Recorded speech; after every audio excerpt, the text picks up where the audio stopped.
आज पहिल्यांदा मी नाटक बघितलं आणि वाटलं हा अनुभव तुमच्याबरोबरही शेअर करावा.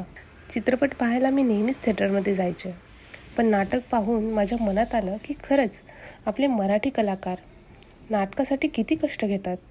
261वा प्रयोग सादर करताना तेच डायलॉग, तेच एक्सप्रेशन पुन्हा पुन्हा द्यायचे आणि प्रेक्षकांना पहिल्या प्रयोगात जो आनंद, जे मनोरंजन मिळाले, तोच आनंद प्रत्येक प्रयोगात मिळावा हाच त्यांचा प्रयत्न होता. आपल्या मराठी भाषेला, मराठी कलेला, कलाकारांना पुढे नेण्यासाठी मी मराठी नाटकं बघायला नक्कीच जाणार आहे.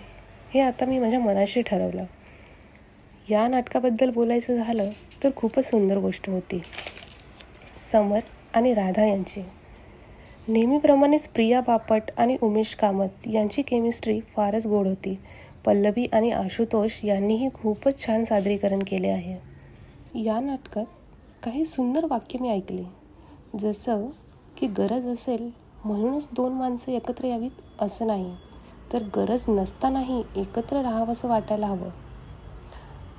आणि हे वाक्य सगळेच रिलेट करतील. दुसरं वाक्य असं होतं की प्रेम असेल तर स्वातंत्र्य हवंच. आपल्याला आपल्या रिलेशनमध्ये एकमेकांना स्पेस देता यायला हवी.